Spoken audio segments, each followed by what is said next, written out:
Pandemi COVID-19 berimbas pada ditundanya sejumlah kegiatan di pemerintahan.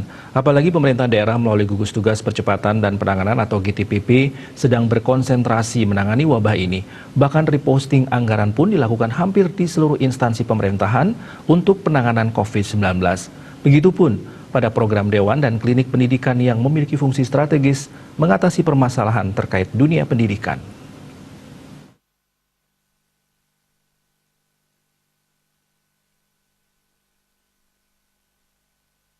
Jajaran pengurus klinik pendidikan harus urunan agar kegiatan yang sudah menjadi program rutin bisa terus dilakukan. Begitupun untuk membayar seluruh biaya operasional kantor seperti listrik, telepon, dan air.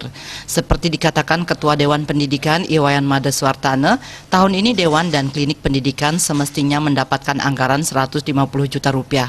Angka tersebut memang mengalami penurunan sejak 2 tahun terakhir. Pada 2019 mendapat anggaran dari APBD sebesar 350 juta rupiah dan di 2018 sebesar 850 juta rupiah. Sayangnya akibat pandemi COVID-19 untuk anggaran tahun ini digeser atau reposting untuk penanganan COVID. Secara otomatis tahun ini lembaga yang bergerak menangani persoalan dunia pendidikan di Kabupaten Tabanan ini hanya pasrah tanpa anggaran. Meski demikian, tekad kuat mereka memajukan dunia pendidikan di Kabupaten Tabanan hanya bisa dilakukan dengan cara urunan dalam membiayai seluruh program rutin dan biaya operasional. Ironisnya lagi, akibat tidak adanya anggaran, 4 orang staf tidak mendapatkan gaji.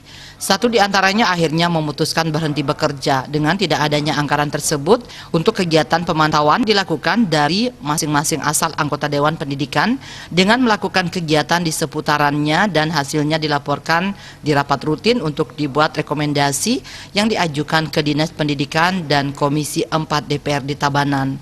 Madre menambahkan meskipun anggaran kegiatan belum ada, Dewan Pendidikan dan Klinik Pendidikan Tabanan tetap melaksanakan kegiatan yang menyesuaikan dengan situasi pandemi COVID-19. Seperti monitoring pembelajaran daring di tingkat TK, SD, dan SMP. Pihaknya juga melakukan monep kelulusan siswa serta PPDB online melalui penyebaran kuesioner ke sekolah. Dia memaklumi penanganan COVID-19 harus diprioritaskan agar kasus di Tabanan bisa diatasi secara maksimal. Meski demikian, ia berharap beberapa kendala yang dihadapi bisa dipenuhi di tahun 2020, khususnya membayar gaji staf dan membayar kebutuhan kantor. Puspawati, Bali Pos melaporkan.